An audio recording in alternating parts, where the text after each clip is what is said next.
Hi, this is Scott Garibay, and today we are going to talk about Donald Trump and capital punishment and tough on crime. All right, so it's a pretty amazing headline that happened this week.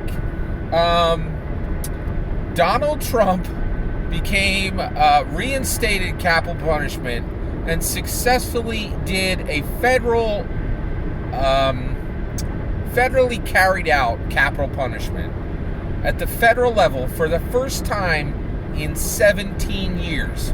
That means the last time that there was any federal capital punishment was in 2003 under George W. Bush, right? And that was 2 years after 9/11, and also that was in the first term of a red president.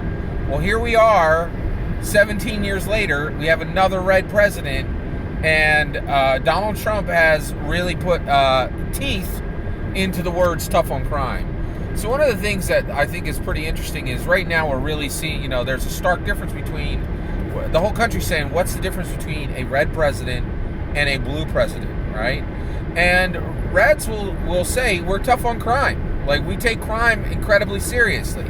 Well, the reality is, and by the way, we're keeping this political. This is all politics, right?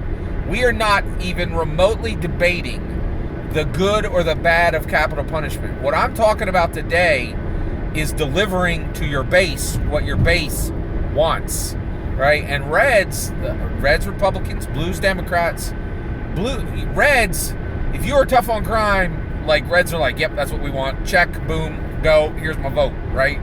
Blues are like, tough on crime, I don't know, let's talk about that. Kamala Harris is a little too tough on crime. When you talk about the term tough on crime for blues, it becomes very muddled very quick, right?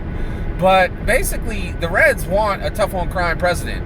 And boy, oh boy, Donald Trump is tough on crime, right? Like, you do not get more tough on crime than be like, capital punishment ain't been used at the federal level in 17 years. Boom, done. There you go. Red meat for the base, right? Like, he is just serving it up. I was like, what? That is crazy, right? Like, crazy effective. And let me tell you, I will tell you right now, that's going to turn into some votes. That is going to turn into some votes. That is going to turn into some votes. Right? So the reality is, I'm telling you now, boy, oh boy, Donald Trump is going to walk away with this election. Right? And the reason why I'm saying this is I continue to just see absolute nonsense polls that continue to reassure every blue voter, hey, if you're on the fence about voting, stay home.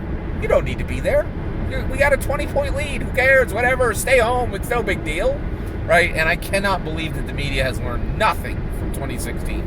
Absolutely nothing. They learned nothing. Right? And it is very much set up for a very, very alarming snapback on the Democrats.